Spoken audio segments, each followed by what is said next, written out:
छठी class के प्यारे बच्चों, यह विज्ञान की वर्कशीट नंबर 16 है और ये आज की डेट यानी 31 तारीख की है। तो भोजन के घटक के बारे में हम पढ़े थे। प्रोटीन, कार्बोहाइड्रेट, वसा, खनिज लवण, विटामिन।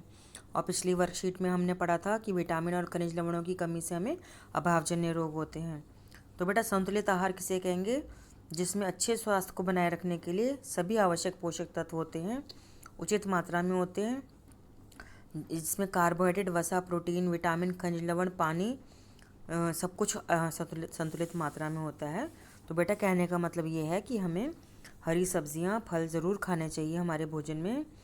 ये संतुलित आहार है जिसमें दाल भी है, दही भी है, रोटी भी है, सलाद भी है, चावल भी हैं और सूखी सब्जी भी है और सलाद भी है। ठीक है बेटा, इसको हम संतुलित आहार कहते हैं।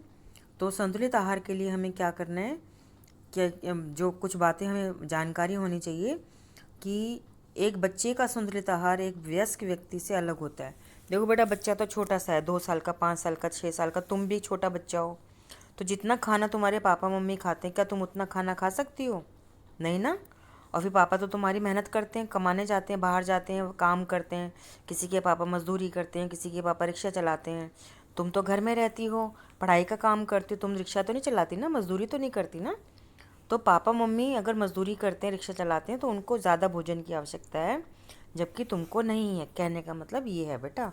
अच्छा अच्छा, एक बच्चा बढ़ रहा है, मम्मी पापा तो जितने बड़े होने तो हो गए, लेकिन तुम तो बड़े होगी ना, लंबी होगी ना, और है ना। तो तुम्हें अधिक प्रोटीन की आवश्यकता है, जबकि वयस्क व्यक्ति जैसे तुम्हारे पापा मम्मी हैं, उनको अधिक प्रोटीन की आवश्यकता नहीं है, क्योंकि प्रोटीन जो है शरीर बनाने के काम आता है। तो बेटा पिछली वर्कशीट को दोबारा से एक बार देखना। अच्छा बेटा। अच्छा, बढ़ते हुए बच्चा जो है उसकी हड्डियाँ भी बन रही हैं। जो तुम्हारा छोटा भाई बहन तुमको गोदी में खिलाया तुमने जिसको, वो अब कितना बड़ा हो गया है ना।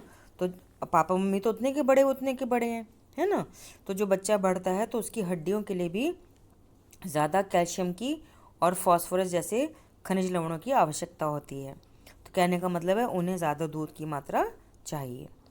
अच्छा, चौथी बात जो हमें याद रखनी है कि शारीरिक श्रम करने वाले व्यक्ति को आहार में अधिक कार्बोहाइड्रेट की आवश्यकता होती है। कहने का मतलब ये है कि कार्बोहाइड्रेट और वसा तो हमें ऊर्जा देने वाले भोज्य पदार्थ हैं, है ना। कार्बोहाइड्रेट माने आलू, चावल, आटा, है ना। और वसा माने घी, तेल, मक्खन।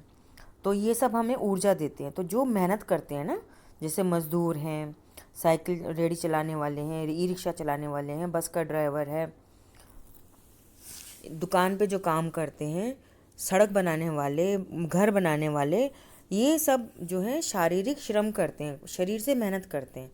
तो इनको अपने आहार में ज़्यादा ऊर्जा चाहिए, इसलिए इनको कार्बोहाइड्रेट ज़्यादा खाना चाहिए। ठीक है बेटा।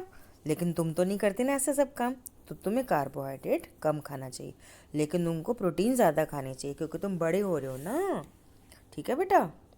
अच्छा, अब हम जो है प्रश्नोत्तर करते हैं। नीचे दिए गए बॉक्स में रिक्त स्थान भरिए। तो बेटा ये आपको नाम दे रखे हैं, ठीक है। इसमें से नाम में से भरना है, क्या भरना है। एक व्यक्ति की तुलना में बढ़ते हुए बच्चे के आहार में प्रोटीन की मात्रा, प्रोटीन आएगा बेटा शब्द यहाँ पर, ठीक है। संतुलित आहार में सभी पोषक तत्वों का उचित अनुपात होना चाहिए, अनुपात आएगा यहाँ पर, प्रोटीन यहाँ पर आएगा।